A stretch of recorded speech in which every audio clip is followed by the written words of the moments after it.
Yeah, I just try. I think with this pure OCD, it's the anxiety that's the most difficult thing about it, and it's all about the anxiety.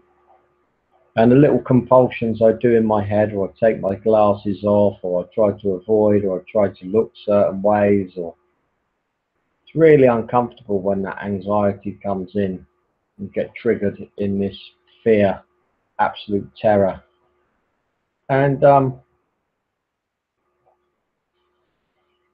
it's hard to sit there with it sometimes. And sometimes I go, it's like the fight and flight. I can't always, I can't always stay with it, but I'm trying to as much as I can. And things have come a long way. I just get a little like bounce of it. I get it quite a bit sometimes, and the strength of it's quite strong. But luckily, it doesn't seem to last forever. Although it can still go on in my mind at home. It can still the checking, the the the fear, terror can still go on, and I'm just learning to not be worried about the anxiety, to just try and accept it as it is. And I'm fed up of trying to battle it. I'm just like I've 20 years, 20 odd years of it, and kind of really bored of it. However, it's very draining when your mind's just like going round, round, round, and all that. And I am doing stuff still, uh, helping people out, doing stuff, looking after myself as much as I can. Um, but trying to stay with the anxiety, I find, is very difficult. It's like where I was at, I've become checking the door a lot more and checking, not gone back to checking my flat, all the way round, but I'm not 100% with it, and that's okay. I accept it.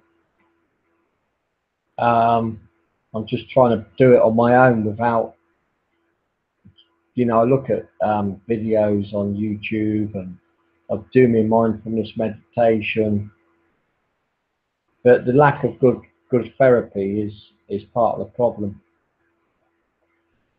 Um, and I might even start paying someone in America over Skype if I have to, if it works. Uh, I think waiting for the NHS to get a decent therapist at the NHS, you'll be lucky. And then, I don't think they're on it so much personally. I mean, one of them I had was okay, but then you can't get back to see him. You're left 5 months on your own, suffering without any help. Well, it's not really humane, is it?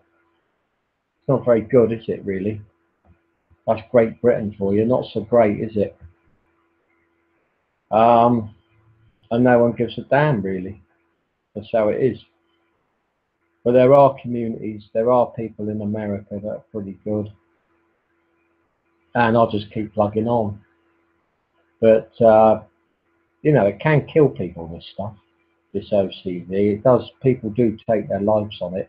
You can, I can, I have been suicidal at times. I'm not now, um, and I'm looking forward to a good holiday I'm having. And yeah, I just had a bout of it, a spike, what they call an anxiety spike earlier, and it's often a place where it happens in McDonald's.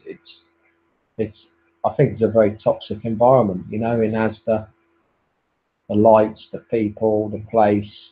Yeah, it's just overwhelming sometimes. Um, and also drinking a cup of tea in there.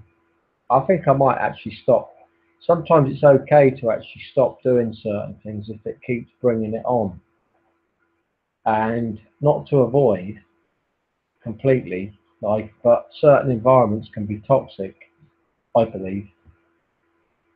And you know, I find things are very loud, even when someone's far away from me. I feel like they're right on top of me. I've got very heightened awareness around sound and sight, and it can be overwhelming. So I'm just trying to stay with the anxiety to break my OCD and to, you know, I still do things like take my glasses off or, you know, just, and they don't work, these things. I just need to try and stay with it. Stay focused. Don't worry. I'll move on, you know. But I'm absolutely worn out with it sometimes. Anyway, I'll leave it there for now and I'll just keep going.